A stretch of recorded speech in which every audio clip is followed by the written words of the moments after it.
বাংলাদেশ বাংলাকে রাষ্ট্রভাষা বললেও আমরা গদগদ হয়ে আজ মাতৃভাষা দিবস পালন করি। ঠিক যেমন আকবরের হারামে 500 উপপত্নী রাখলে আকবর যোধার প্রেম কাহিনীর গল্প লিখি। 1930 থেকে 1947-এর মধ্যে প্রায় 40টি ব্রিটিশ বিরোধী আন্দোলন করলো ইতিহাস বইতে লিখি গান্ধীজি আমাদের দেশ স্বাধীন করেছে। রাষ্ট্রপতি শাসন জারি করে ক্ষমতায় এলো আমাদের সংবাদপত্র বলে সিপিএম ভীষণ আন্দোলনকে ক্ষমতায় এসেছে। কারণ মিথ্যা বলতে বলতে বিশ্বাস করা আমাদের ভালো লাগার পর্যায়ে চলে গেছে। ভাষা দিবস নিয়ে গত 74 বছরে কিছু মিথ্যা জেনে নিন। আমাদের এই দিবসে মস্তিষ্ক প্রক্ষালনের চেষ্টা হয় যে পাকিস্তান নাকি উর্দু চাপিয়ে দেয় বাংলাদেশিদের উপর। তাদের নাকি হিন্দু মুসলমান নির্বিশেষে লড়াই করে মৃত্যুবরণ করে বহু মানুষ। এটা 100% ভুল। যে প্রধানমন্ত্রী উর্দু চাপিয়েছে সে ঢাকার নবাব, না পাঞ্জাবি, না কাশ্মীর, না বালুচ, না পিস্টন, না সিন্ধ। ঘটনা ঘটে 1952 সালের 21শে ফেব্রুয়ারি। তার 3 মাস আগে পাকিস্তানের প্রধানমন্ত্রী পদে বসেন খাজা নাজিমুদ্দিন, যার সঙ্গে পশ্চিম পাকিস্তানের কোনো সম্পর্কই নেই। খাজা ছিলেন ঢাকার নবাব। এই ঘটনার 10 বছর আগে অবিভক্ত বাংলায় আপামর মুসলমান তাকে বাংলার দ্বিতীয় প্রধানমন্ত্রী হিসেবে নির্বাচন করে।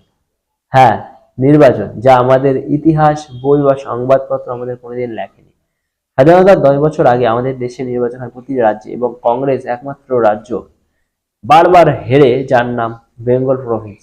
কারণ বাঙালি মুসলমানরা বাঙালি হিন্দুদের সঙ্গে থাকতে চায়নি প্রথম থেকেই। বিহার থেকে তামিলনাড়ু কোথাও মুসলমানরা এইভাবে হিন্দুদের থেকে আলাদা হওয়ার দাবি রাখেনি। এমনকি এই পাকিস্তানের রাজ্যতেও না। 1937 থেকে 42-47-এ তারা নেতাজি প্রফুল্ল বোস, সুরেশ ব্যানার্জির ভোট না দিয়ে মুসলিম নেতাদের ভোট দিয়েছে। খাজা তো 1952-এর গুলি চালানো ভাষা আন্দোলনে। অবিভক্ত বাংলার প্রধানমন্ত্রী হিসেবে কি করেছে 1942-এ? মাত্র 30 লক্ষ বাঙালিকে না খাইয়ে মেরেছে। তারপরও আবার 1946-এ বাঙালি মুসলমানরা একযোগে মুসলিম লীগকে পুনর্নির্বাচিত করেছে।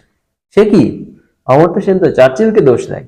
অমর্ত্য সেন সারা জীবন মিথ্যা বলেছে। চার্চিল দায়ী হলে বাকি ভারতে কেন দুর্ভিক্ষ হলো না?